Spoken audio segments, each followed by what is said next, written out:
about a woman by the name of Umfa Sikarintha. She was 75 years of age. And she shares how she gave up her dancing passion at age 25, only later to take it up again after a series of unacceptable losses. There was a divorce, a move from her native Thailand with children to raise, and the recent tragic death of a granddaughter. This forced her to reinvent herself. She would dance, and dance she did, all the way to the National Ballroom Championship, competing with dozens of other dancers. We can't always choose the music that life plays for us, but we can choose how we will dance to it. The text for today is on the topic of grief. But before I move into that theme, I would be remiss if I did not share with you what has emerged as the subtext for this reflection. I know that I'm biting off more than I can chew by delving into the subtext, and I have not fully processed the subtext in my own thinking. But it is important for me that you know the underlying dynamic of my major theme. Let me say it this way. This country is in grief, torn apart by loss or the threat of loss, and we are stuck in that grief. It comes out in our rage and anger, our inability to communicate clearly and compassionately, or it submerges us in silence. For some, we simply choose not to discuss politics or religion in our circles of family and friends. I'm not going to do your grief work for you today, both in the text and in the subtext areas. But I am going to give you a structure, a safe container that you can use in processing your grief. Just read the morning newspaper if you want to read many grief accounts. They're all there. Forgive me for complicating our next few minutes together. But if grief is anything, it is complicated. On now with the theme of the day.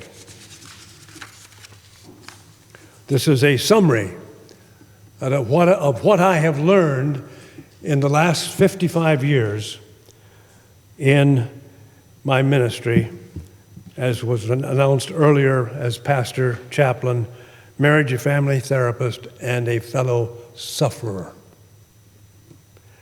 I have witnessed and experienced grief in many of its dimensions. Most importantly, I have learned that grief is a positive experience, a healing event. Grief does not harm, arguably has never done anyone in, yet unresolved grief has done untold damage, causes many problems, even pain that is sometimes where it feels like it's worse than death. Quick fixes do not work. Yet that is what many sufferers want. Even those in the helping professions are tempted to move too rapidly in this area. Persons working with individuals who are in grief need to do more observing and listening, allowing the grieving process to unfold, to happen. Grief is indeed a process, a dynamic healing event that allows an individual to move through the chaos and disorganization of grief and once again embrace life. I see 5 dynamics at work in the grieving process. The acrostic grief, G-R-I-E-F,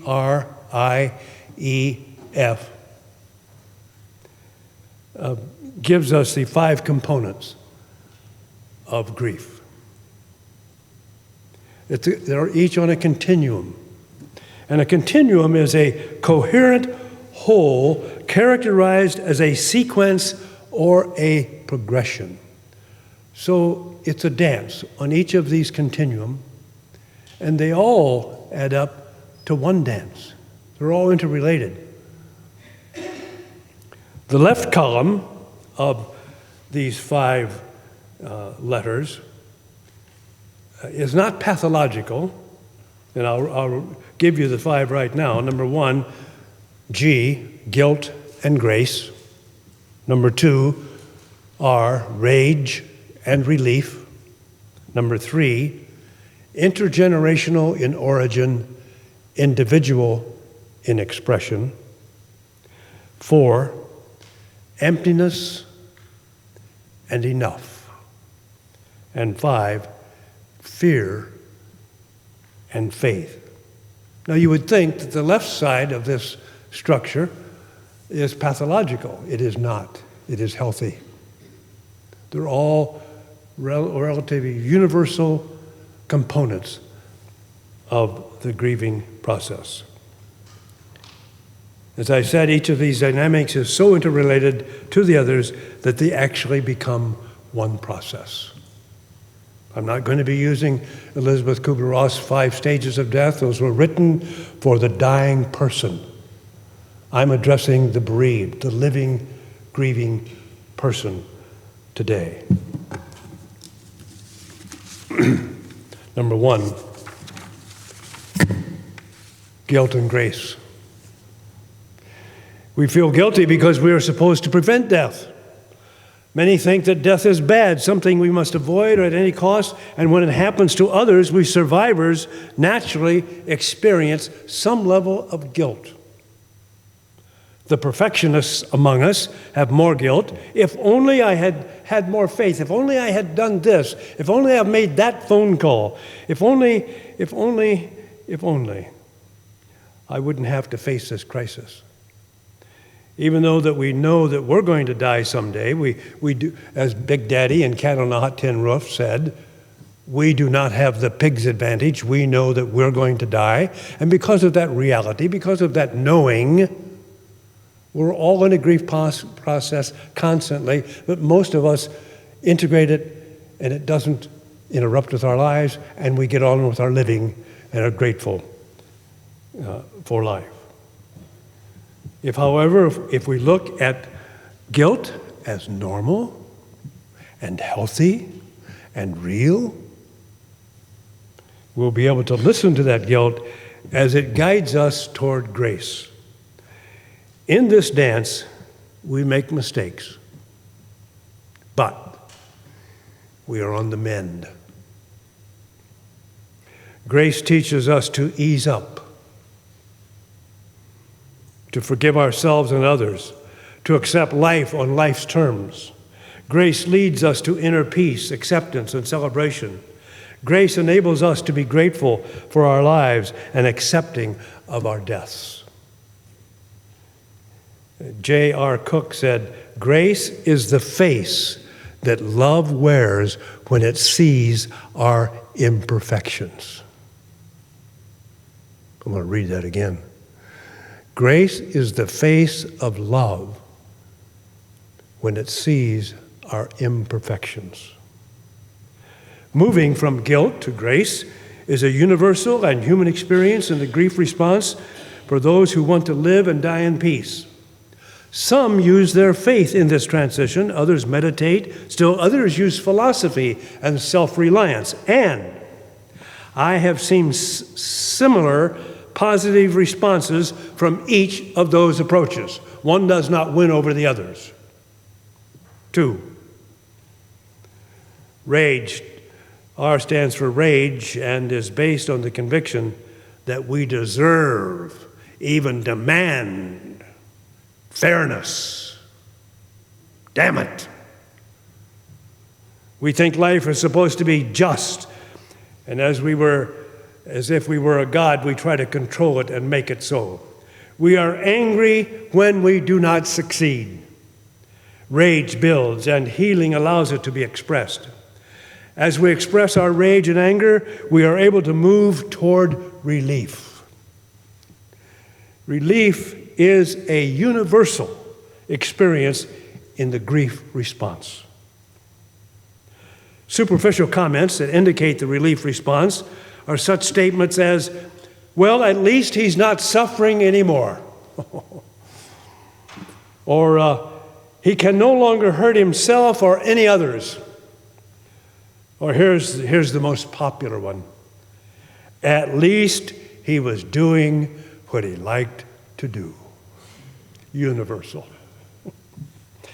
But the real relief in grief is in the deeper self of the grief-stricken individual as he or she does the necessary grief work, and it is work, and grows into acceptance and gratitude. In life, we are living in either gratitude or grief. That's another major continuum that we dance on. Gratitude or grief. And we live somewhere in between throughout our lives.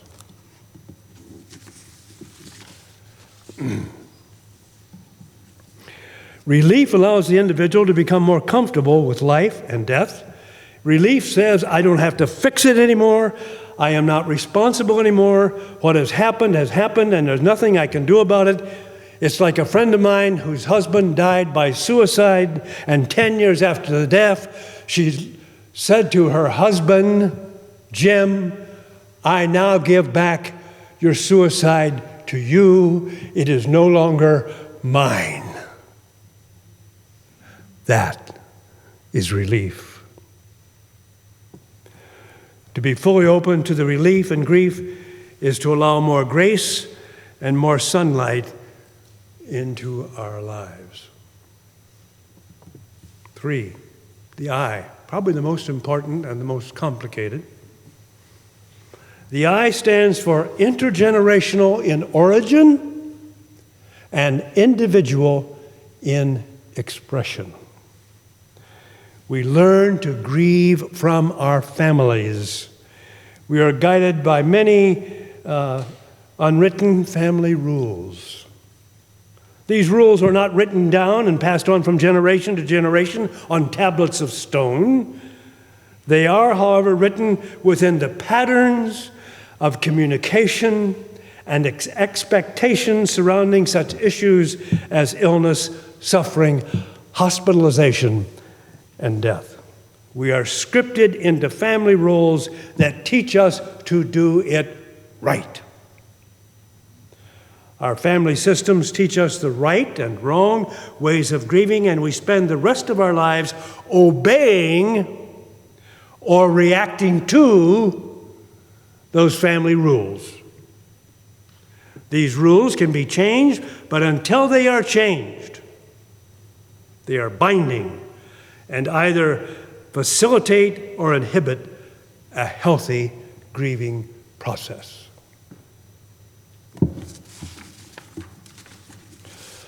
The grieving process is also individual in expression. Grief is a private affair, an individual matter. I remember when my mother died, I went off into the church and found a hallway in another building, and I walked that hallway and did my individual grieving.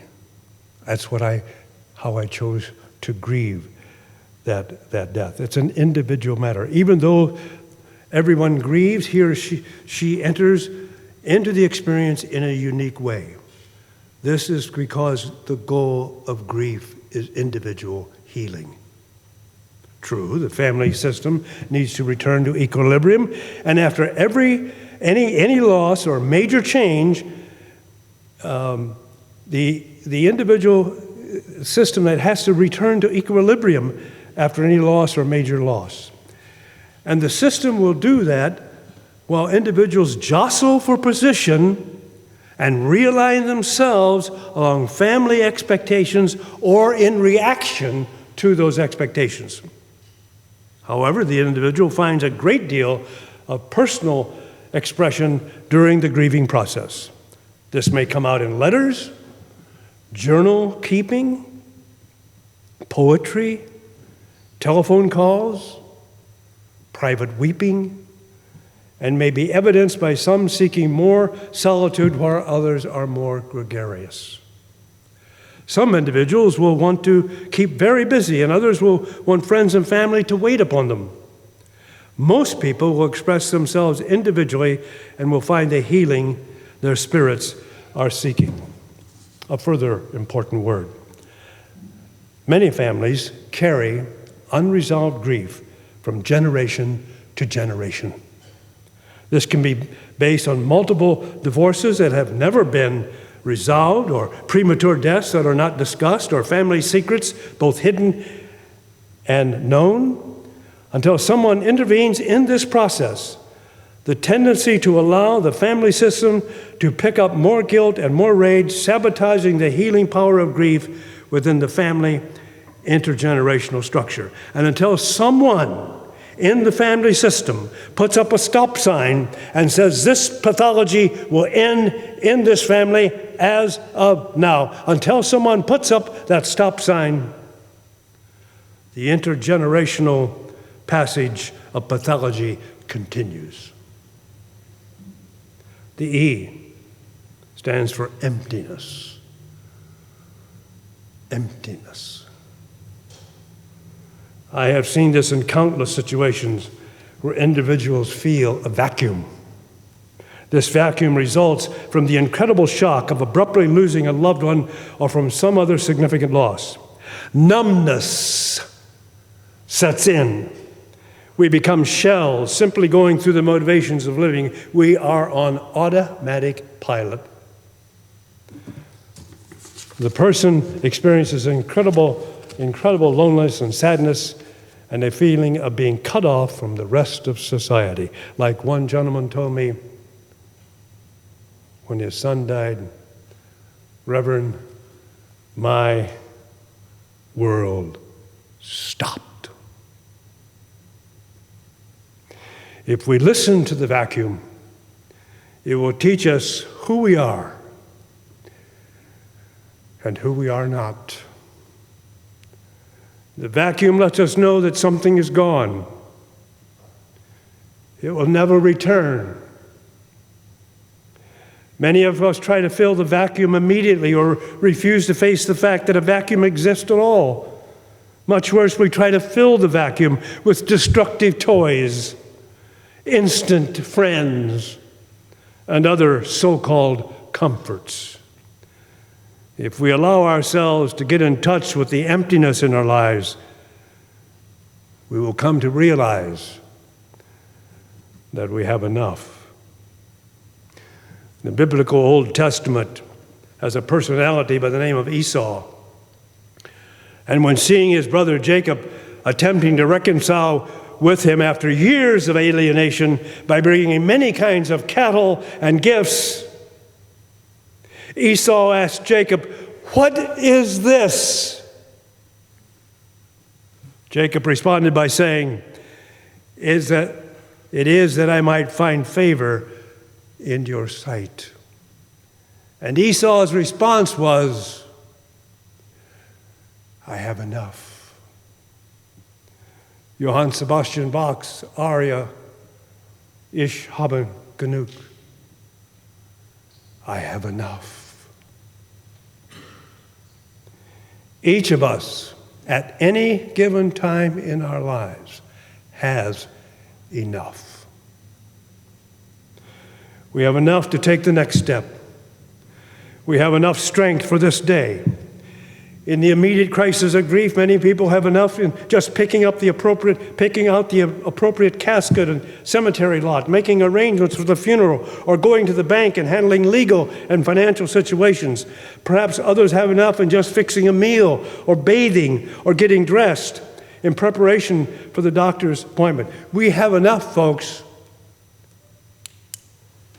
I have enough light to see the next step. Not next week, not next month, not next year. Now, I have enough to take the next step of my life. And if I do it, if I take that step, chances are I will take the next step. There are other losses that I have not addressed. Lost dreams, lack of fulfillment, loss of pets, financial crisis, loss of innocence, loss of mobility. But keep in mind that grief does not know it was a pet. Grief does not know that it was a wad of $20 bills that you lost. It does not know that it was a mother. It does not know that it was a prized possession. Grief only knows that you lost, and it hurts.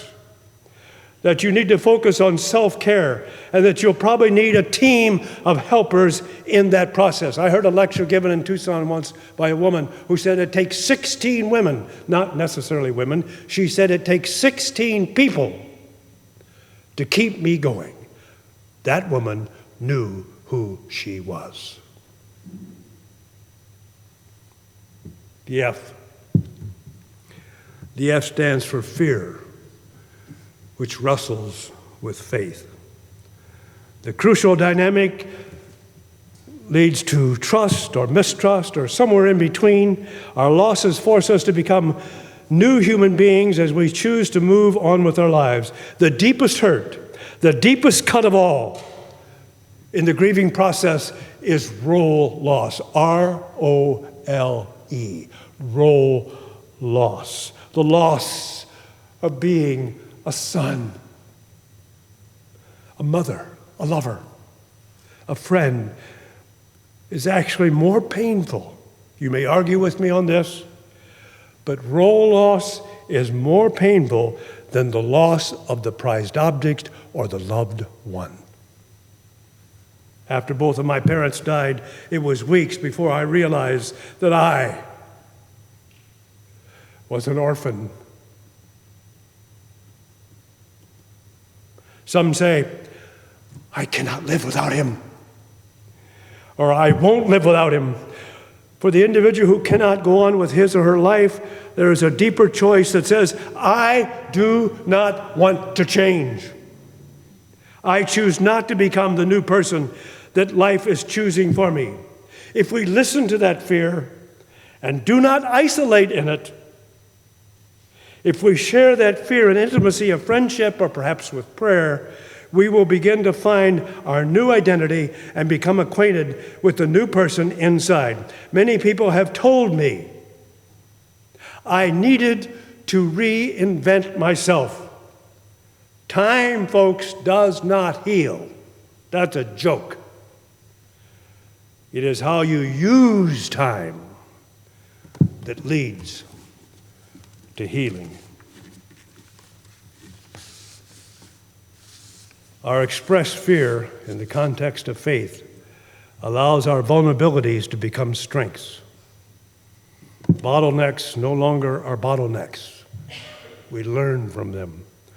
To be fearful and to be aware of our fear is to be intimate with ourselves. This intimacy is based on our willingness to share with those whom we trust. And many times you have to find fresh ears. Some will say, hey, Helen, it's been 9 months, get a life. Let go of that. Find fresh ears. You need to talk about it. The only reason we tell the story over and over and over again is so that we can begin to believe it. That's why we tell it so many times. And if you have to find fresh ears, find fresh ears. Some people simply can't handle it.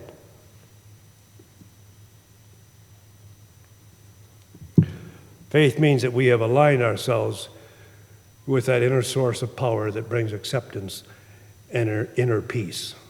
The results are humility and gratitude. Gratitude or grief? Gratitude, allowing us to celebrate our lives in the midst of loss. We humbly move forward, choosing to refrain from humiliating behaviors in the grieving process.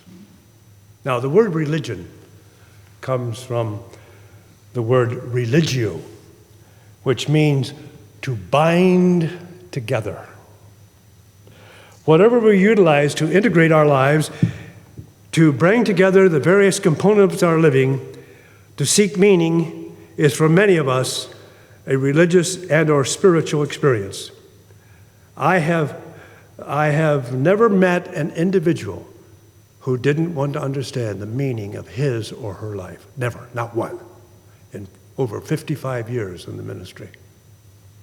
Everybody wants to understand the meaning of their lives. I have seen people who are alive, but who are dead on the inside, and thank goodness, I have been with many of the dying who are whole. Each has taught me how to take better care of myself. Each has allowed me to enter their story. In my own life, I have practiced turning it into art since my high school days.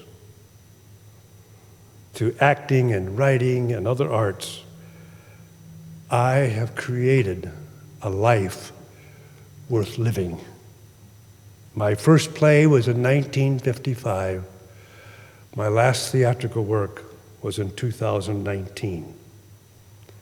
As the announcement was, I've been writing, even put together a CD of songs. I wrote the lyrics. It's called Family Crisis. What was I dealing with? The grieving process of having been reared and having known a lot about family dysfunction. My sincere hope is that someday I may hear your story, how you have turned your angst into art.